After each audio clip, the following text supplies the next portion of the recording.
नमस्कार। जय श्री महाकाल। मैं पंडित शेष नयनाचार्य आप सभी को आने वाले 2026 के वर्ष में जो मिथुन राशि है, मिथुन राशि वालों के लिए 2026 का वर्ष ज्योतिष शास्त्र के हिसाब से कैसा रहने वाला है। आप व्यापार कर रहे हैं, आप सर्विस कर रहे हैं, आप नए व्यापार की शुरुआत की तैयारी कर रहे हैं, नए सर्विस की कंपटीशन की तैयारी कर रहे हैं, जो बच्चे लोग हैं अपने क्लास में 10वीं 12वीं की तैयारी कर रहे हैं, तो 2026 में कैसा रहने वाला है उनके लिए, उनको क्या क्या कमी आ सकती है, व्यापार में क्या अड़चन आ सकता है, सर्विस में क्या परेशानी आ सकती है, शिक्षा क्षेत्र में क्या कमजोरी दिख रही है, या जो नई शुरुआत कर रहे हैं, जीवन साथी के साथ शुरुआत करने वाले हैं, व्यापार के साथ शुरुआत करने वाले हैं, तो मिथुन राशि वालों के लिए 2026 का वर्ष इस तरह दिखा रहा है ज्योतिष शास्त्र कि मिथुन राशि का स्वामी बुध है। बुध इस वर्ष में अच्छा खासा लाभ देने के लिए तैयार बैठा है। उसका सबसे दो प्रमुख कारण है। जो 2026 में 8 की संख्या के महत्व ज्यादा देखने को मिला है, जो मंगल प्रधान मानने को दिखता है। ऐसे में जो मिथुन राशि है, मिथुन राशि वालों के लिए जो व्यापार करते हैं, व्यापार में उसकी स्थिति अच्छी दिख रही है।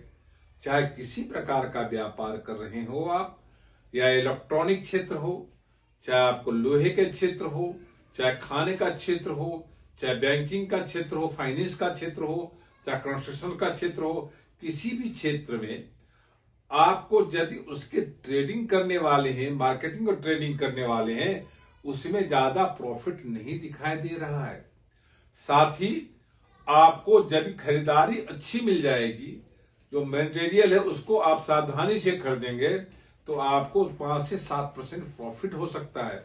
यदि आपने ध्यान से नहीं खरीदारी की तो वहां पे आपको घटने की संभावना है।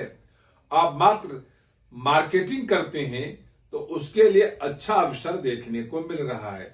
आप किसी वस्तु को परचेज करके पहले रखा है, 2026 में आपका मिथुन राशि है, तो उसको बेच करके कैश करते हैं तो आप अच्छा खासा प्रॉफिट कमा सकते हैं, चाहे आप किसी भी क्षेत्र में क्यों ना हो। आप यदि मात्र ट्रेडिंग करते हैं, मात्र परचेज करते हैं और मार्केटिंग नहीं कर सीधा बेच डालते हैं, तो आपके लिए भी अच्छा समय है। यदि आप केमिकल के दृष्टिकोण में काम करते हैं या किसी भी मैन्युफैक्चरिंग क्षेत्र में काम करते हैं, तो डेली यूजर्स है, तो उसके लिए चाहे दवाई के कंपनी हो, किसी कंपनी का हो, तो आपको ये साल अच्छा देखने को मिल रहा है। मिथुन राशि वालों के लिए जो व्यापारिक दृष्टिकोण से लेबर के तरफ से 5 से 7% परेशानी आ सकती है। जो मार्केटिंग और मैनेजमेंट जो कर रहे हैं, उन पे आपको बारीकी से ध्यान देने की जरूरत है।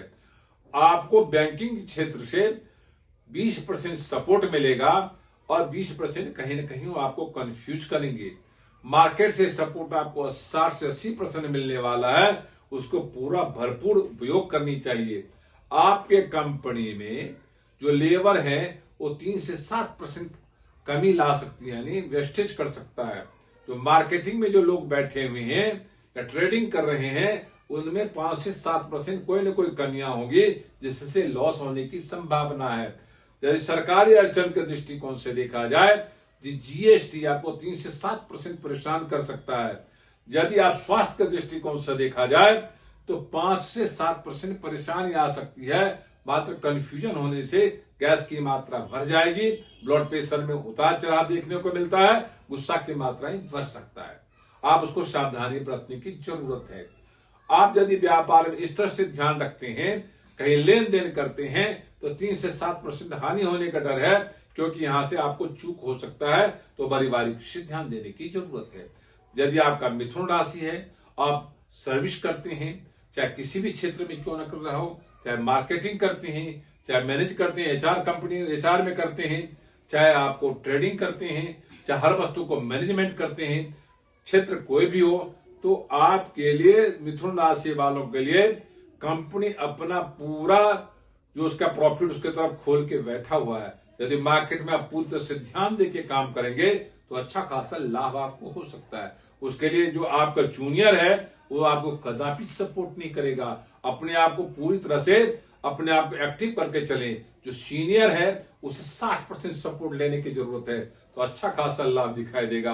आप सर्विस करते हैं तो इनकम टैक्स को ध्यान रखने की जरूरत है। यहां 3 से 5% आपको परेशानी आ सकती है। यदि आप सर्विस करते हैं तो स्वास्थ्य का ध्यान रखना पड़ेगा। जो आपके बैक पेन, सिर पेन, शरीर पेन, सर्दी जुकाम की मात्रा बढ़ने वाली है, उससे बचने की जरूरत है।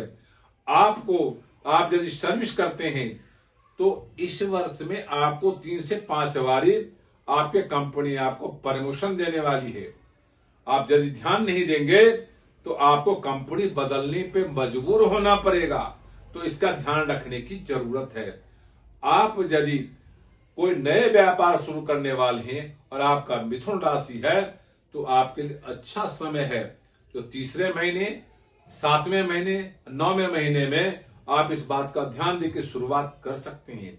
आप यदि मैरिज में जाना चाहते हैं और जीवन साथी तलाशना चाहते हैं और अपने आप को तैयार कर रखा है तो आपको दूसरे, चौथे, 8वें महीने में इस विषय पर विशेष ध्यान देना चाहिए। आपको अच्छा जीवन साथी मिलेगा। आप यदि स्टूडेंट है तो आपको पहले, दूसरे, तीसरे महीने में अपने आप को मैथ साइंस पे पूरा ध्यान फोकस करना पड़ेगा, तो आपको अच्छा खासा आपको सब्जेक्ट भी मिलेगा और आगे खुला ऑप्शंस भी आपको मिलने वाला है। यदि आप किसी विशेष सर्विस के लिए आप कंपटीशन दे रहे हैं तो आपके लिए भी चौथा महीना, 6वां महीना, 9वां महीना बहुत अच्छा है। उसमें कोई कंपटीशन देते हैं तो अच्छा खासा आपको पकड़ बन सकता है, ऐसा शास्त्र का मानना है। आप यदि इस जो मिथुन राशि वालों है उसके लिए इस वर्ष में सफेद काला वस्त्र का निषेध माना गया है। उनको चावल, दूध, दही दान करना अच्छा माना गया है। लाल फल दान करना अच्छा माना गया है। घी का तेल का दीपक जलाना सर्वोत्तम माना गया है। गणपति हनुमान की पूजा सर्वोत्तम मानी गई है। गुरु की सम्मान करना, पूजा करना सर्वोत्तम माना जाता है। जब इस विधि विधान के साथ आप सब कुछ करते हैं तो अच्छा खासा लाभ देगा। ये वीडियो अच्छा लगा हो तो लाइक करना, सब्सक्राइब करना, शेयर करना ना भूले। ओम शांति।